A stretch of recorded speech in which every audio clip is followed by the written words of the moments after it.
ಬ್ರಹ್ಮದೇವರು ಎಂಬುವರಿಂದ ಸ್ಥಾಪನೆಗೊಂಡ ಸೇವಾಶ್ರಮ ಇಂದು ಪಾಳು ಬಿದ್ದಿದೆ.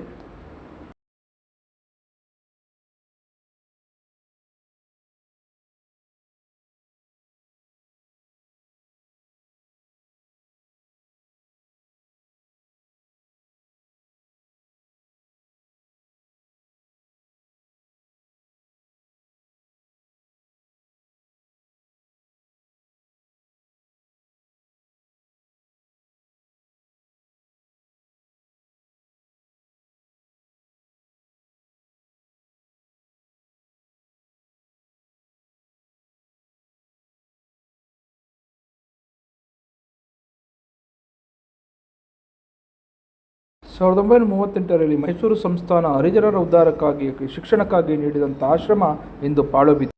ನಮಸ್ಕಾರ. ನಾವು ರಾಮನಹಳ್ಳಿಯವರು, ದಲಿತರು, ಹರಿಜನದವರು. ವಿಷಯ ಏನಂದರೆ, ಮೈಸೂರು ಸಂಸ್ಥಾನ 38 ಸಾಲಿನಲ್ಲಿ ಈ ಬೆಂಗಳೂರು ಬಿಡದಿ ಹೋಬಳಿ ರಾಮನಗರ ತಾಲೂಕು, ಈಗ ರಾಮನಗರ ತಾಲೂಕು, ಅವಾಗ ದವಸಪೇಟೆ, ಈ ಒಂದು ಸ್ಥಳಕ್ಕೆ 17ನೇ ಸರ್ವೆ ನಂಬರ್ನಲ್ಲಿ ಕಮಿಷನರ್ ಮೂಲಕ ಒಟ್ಟಾರೆ ಒಂದು 43 ಎಕರೆ 32 ಕುಂಟೆ ವಿಸ್ತೀರ್ಣದ ಜಾಗವನ್ನ ಹರಿಜನರ ಉದ್ಧಾರಕ್ಕಾಗಿ ಹಾಗೆ ಅವರ ಅಭಿವೃದ್ಧಿ ಕಾರ್ಯಗಳಿಗಾಗಿ ಮೀಸಲಾಗಿ ಸರ್ಕಾರ ಮೈಸೂರು ರಾಜ್ಯ ಹರಿಜನ ಸೇವಾ ಸಂಘಕ್ಕೆ ಕೊಟ್ಟಿರ್ತದೆ. ಈಗಿರುವಾಗ ವಿಪರ್ಯಾಸ ಏನಂದ್ರೆ 38ರಿಂದ 2025 ತನಕ ಯಾವುದೇ ರೀತಿಯಾದಂತ ಒಂದು ಅಭಿವೃದ್ಧಿಯ ಕಾರ್ಯ ಅನ್ನುವಂಥದ್ದು, ಹರಿಜನರ ಒಂದು ಅಭಿವೃದ್ಧಿ ಅಂತಕ್ಕಂಥದ್ದು ಆಗದೆ ಇರೋದೇ ಒಂದು ತುಂಬಾ ನೋವಿನ ಸಂಗತಿ. ಇದು ಹೇಗಪ್ಪ ಅಂತ ಅಂದ್ರೆ, ಈ ಒಂದು ಜಾಗದ ಮೇಲೆ ಪ್ರತಿಯೊಬ್ರು ಕಣ್ಣಿಕ್ಕಿರ್ತಾರೆ. ಯಾಕೆಂದ್ರೆ ಈ 43 ಎಕರೆ ಅಂದ್ರೆ ಸಾಮಾನ್ಯ ಅಲ್ವಲ್ಲ. ಏನಾಗಿದೆ ಅಂತ ಅಂದ್ರೆ, ಪ್ರತಿಯೊಂದು ಕ್ಷೇತ್ರದಲ್ಲೂ ಕೂಡ ಒಬ್ಬೊಬ್ರು ಕಾಣಿಸ್ಕೊತಾ ಇರ್ತಾರೆ ಈ ಒಂದು ಪ್ರಾಪರ್ಟಿ ಮೇಲೆ. ನಮ್ಮ ಒಂದು ಈಗಿನ ಜನರೇಷನ್ ಮೂಲಕ ನಮ್ಮ ಪೂರ್ವಜರು ಬಿಟ್ಟು ನಾವು ಕಾಪಾಡ್ಕೊ ಬಂದಂತ ಒಂದು ಜಮೀನನ್ನ ಇವತ್ತು ನಾವು ಉಳಿಸ್ಕೋಬೇಕಾಗಿರೋ ಒಂದು ಕರ್ತವ್ಯದಿಂದ ನಾವು ಕೂಡ ಅದು ಹೋರಾಟ ಮಾಡ್ಕೊಂಡು ಉಳಿಸ್ಕೊಂಡ್ ಬಂದಿರ್ತೀವಿ. ಈಗಿರುವಾಗ ಅನೇಕ ಬಾರಿ ನಾವು ಜಿಲ್ಲಾ ಆಡಳಿತಕ್ಕಾಗ್ಲಿ, ಜಿಲ್ಲೆಗಳಿಗಾಗ್ಲಿ, ನಮ್ಮ ಒಂದು ಜಿಲ್ಲೆಗಾಗ್ಲಿ ಒಂದು ಮನವಿ ಪತ್ರವನ್ನ ಕೊಟ್ಟಂತ ಸಂದರ್ಭದಲ್ಲಿ ಅವರು ಇದನ್ನ ನೋಡಿ ಯಾವುದೋ ಒಂದು ಮಾರ್ಗದ ಮೂಲಕ ಸುಮ್ಮನೆ ಇರ್ತಾ ಇದ್ರು. ಯಾವುದೇ ರೀತಿಯಾದಂತ ಒಂದು ಅಭಿವೃದ್ಧಿ ಕಾರ್ಯಕ್ಕೆ ಅವರು ಮುನ್ನಡೆಯನ್ನು ಬರ್ಕೊಂಡಿರ್ಲಿಲ್ಲ. ಮತ್ತೆ ಹೇಳ್ಬೇಕು ಅಂತ ಅಂದ್ರೆ, ಇನ್ನೊಂದು ವಿಚಾರ ಏನಂತ ಅಂದ್ರೆ, ಕೆಲವೊಬ್ರು ಬಂದ್ರು ಹೋದ್ರು, ಅದ್ರ ಬಗ್ಗೆ ಯಾರು ಕೂಡ ಅದನ್ನ ಅಭಿವೃದ್ಧಿ ಮಾಡುವಂತ ಒಂದು ಪ್ರಶಂಸೆ ವಿಚಾರಕ್ಕೆ ಹೋಗ್ಲಿಲ್ಲ.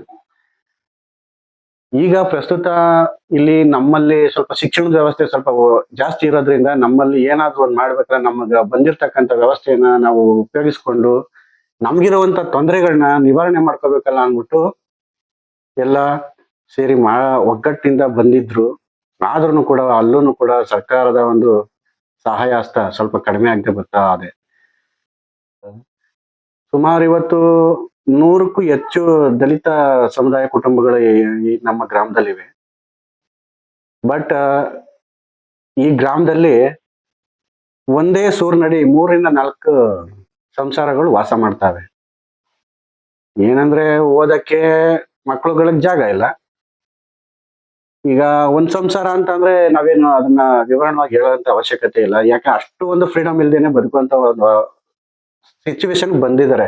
ಅವತ್ತಿಂದ ಇವತ್ತಿನವರೆಗೂ ನಮ್ ಸಮಸ್ಯೆ ಬಗೆಹರಿಲಿಲ್ಲ ಅಂತ ಅಂದ್ರೆ ನಾವ್ ಇನ್ನು ಯಾವ ಕಾಲದಲ್ಲಿ ಇದ್ದೀವಿ, ನಾವ್ ಏನ್ ಮಾಡ್ತಾ ಇದ್ದೀವಿ ಅನ್ನೋದೇ ನಮ್ಗೆ ಅರ್ಥ ಆಯ್ತಾ ಇಲ್ಲ. ಇಲ್ಲಿ ಸರ್ಕಾರಗಳು ತೋರಿಸ್ತಾ ಇರುವಂತ ನಮ್ಗೆ ಧೋರಣೆನೋ ಅಥವಾ ನಮ್ಮ ಒಂದು ಜನಾಂಗದಲ್ಲಿ ಹುಟ್ಟಿರೋ ಹರಿಜನ ಸೇವಾ ಸಂಘಕ್ಕೆ ಕೊಟ್ಟಂತ ಒಂದು ಜಮೀನನ್ನ ನಮ್ಗೆ ಅಳಕೆ ಮಾಡ್ಕೊಳ್ದೇ ಇರೋಷ್ಟು ಒಂದು ಇಲ್ಲಿ ನಮ್ಗೆ ಸರಿಯಾಗಿ ಗೊತ್ತಾಯ್ತಾ ಇಲ್ಲ. ಎನಿವೆ, ಏನೇ ಆದ್ರೂ ಕೂಡ ನಮ್ಮ ಒಂದು ಈ ನಿರ್ಧಾರದಿಂದ ತುಂಬಾ, ಅಥವಾ ಅವ್ರು ಕೊಟ್ಟಿರ್ತಕ್ಕಂಥ ಒಂದು ಇನ್ನೂ ಯಾವುದೇ ಅಭಿವೃದ್ಧಿ ಕಾರ್ಯ ಕೊಡದೇ ಇರೋದ್ರಿಂದ ನಮ್ಗೆಲ್ಲ ತುಂಬಾ ನೋವಾಗ್ತಾ ಇದೆ. ಈಗ ಏನಪ್ಪಾ ಅಂದ್ರೆ, ಈ ಹಿಂದೆ ನಮ್ಮ ಪೂರ್ವಜರು ಉಳಿಸ್ಕೊಂಡ್ ಬಂದಿರ್ತಕ್ಕಂಥ ಭೂಮಿಯನ್ನ ಇಲ್ಲಿ ತನಕ ನಾವು ಯಾವುದೇ ರೀತಿ ತೊಂದರೆ ಆಗದೆ ಇರೋ ತರ, ಯಾರಿಗೂ ತೊಂದರೆ ಆಗ್ತಾ ಇರೋ ತರ ನಾವು ಉಳಿಸ್ಕೊಂಡ್ ಬಂದಿದೀವಿ. ಅಂತ ಒಂದು ಸನ್ನಿವೇಶದಲ್ಲಿ ನಮ್ಗೆ ಯಾವುದೇ ರೀತಿ ಸಹಾಯ ಮಾಡ್ಲಿಲ್ಲ ಅಂತಂದ್ರೆ ನಾವೇನ್ ಸುಮ್ಮನೆ ಕೇಳ್ತಾ ಇದೀವಿ. ನಮ್ಗೆ ಈ ಸ್ಥಳೀಯ ಒಂದು ಹರಿಜನರ ಸೇವೆಗೆ ಇದನ್ನ ಮುಡುಪಾಗಿಟ್ಟಿದ್ದಾರೆ. ಅದನ್ನ ಇವರು ಬಳಕೆ ಮಾಡಕ್ಕೆ ಇವರು ಮುಂದಾಗ್ತಾ ಇಲ್ಲ. ಏನ್ ಉದ್ದೇಶ ಅಂತ ಗೊತ್ತಿಲ್ಲ. ಬೇರೆ ಉದ್ದೇಶಕ್ಕೂ ಬಿಟ್ಕೊಡೋದಿಲ್ಲ, ಅದ್ರ ಮಾತಿರ್ಲಿ. ಅದಂತೂ ಯಾವುದೇ ಕಾರಣಕ್ಕೂ ಬಿಟ್ಕೊಡೋದಿಲ್ಲ. ಈ ಹಿಂದೆ ಸರ್ಕಾರಕ್ಕೆ ನಾವು ಆಗ್ಲೇ ಚೆನ್ನಾಗಿ ಬುದ್ಧಿ ಕಲಿಸಿದೀವಿ ಈ ವಿಚಾರವಾಗಿ, ಮುಂದೇನು ಕೂಡ ಕಲಿಸ್ತೀವಿ. ನಮ್ಗೆ ಇವರು ಸಹಾಯ ಹಸ್ತವಾಗಿ ಈಗ ಬಂದಿದ್ದಾರೆ. ಏನೋ ಒಂದು ಆಶಾಭಾವನೆ ಕೊಟ್ಟಿದ್ದಾರೆ. ನೋಡೋಣ ಮುಂದಕ್ಕೆ ಇವ್ರು ಏನ್ ಮಾಡ್ತಾರೆ ಅಂದ್ರೆ ನಾವು ಕಾಯ್ದು ನೋಡ್ಬೇಕು. ಇಲ್ಲಿ ತನಕ ನಾವು ಒಂದು ವಿಚಾರ ಆದ್ರೆ, ಈಗ ನಾವೇನ್ ಮಾತಾಡ್ಬೇಕು ಅಂತ ಅಂದ್ರೆ, ನಮ್ಗೆ ಈ ಒಂದು ದಲಿತ ಸಮುದಾಯಕ್ಕೆ ಉಪಯೋಗ ಆಗುವಂತ ಕೆಲವೊಂದು ಕಾರ್ಯಕ್ರಮಗಳು ಕೊಡಬೇಕು, ವ್ಯವಸ್ಥೆ ಮಾಡ್ಕೊಡ್ಬೇಕು. ಇದು ಬಿಟ್ರೆ ನಮ್ಗೆ ಇನ್ನೇನದೆ? ಎಷ್ಟೇ ಶಿಕ್ಷಣ ವ್ಯವಸ್ಥೆ ಇದ್ರು ಹಣ ಬಲ, ಅಧಿಕಾರ ಬಲ ಇಲ್ಲ ಅಂದ್ರೆ ಏನಾಗುತ್ತೆ? ಕರೆಕ್ಟಾ? ಸೊ ಅದರಿಂದ ನಾವೇನ್ ಮಾತಾಡಬೇಕು, ನಮ್ಗೇನ್ ಬೇಕಾಗಿರೋದು ಅಂತ ಅಂದ್ರೆ, ನಾವೇನ್ ಕೊಟ್ಟಿದ್ದಾರೆ, ನಮ್ಗೆ ಎಷ್ಟು ಕೊಡ್ಬೇಕು ಅಂತ ನಮ್ಗೆ ಸೌಲಭ್ಯ ಕಲ್ಪಿಸ್ಕೊಟ್ಟಿದ್ದಾರೆ, ಅದನ್ನ ಮಾಡ್ಕೊಡಿ. ನಮ್ ಜನನ ಎಷ್ಟೋ ಜನಗಳ ತುಳಿದಿ ಮುಂದೆ ಬರ್ತಾರೆ. ಆದ್ರೆ ಅಟ್ಲೀಸ್ಟ್ ನಮ್ಗೆ ಇದಾದ್ರೂ ಮಾಡ್ಕೊಡಿ.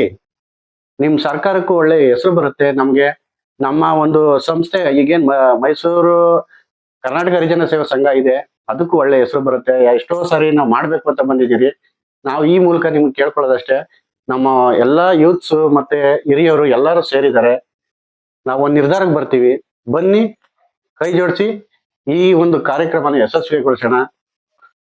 ಸರ್ಕಾರ ಈ ಒಂದು ಆಶ್ರಮದ ಕಡೆ ಗಮನ ಹರಿಸಬೇಕು, ಹಾಗೂ ಜಿಲ್ಲಾಡಳಿತ ಕೂಡ ಈ ಒಂದು ಆಶ್ರಮದ ಕಡೆ ಗಮನ ಹರಿಸುವ ಮೂಲಕ ಇಲ್ಲಿ ನಡೀತಿರುವಂಥ ಅನೈತಿಕ ಚಟುವಟಿಕೆಗಳಿಗೆ ಕಡಿವಾಣ ಹಾಕಬೇಕು.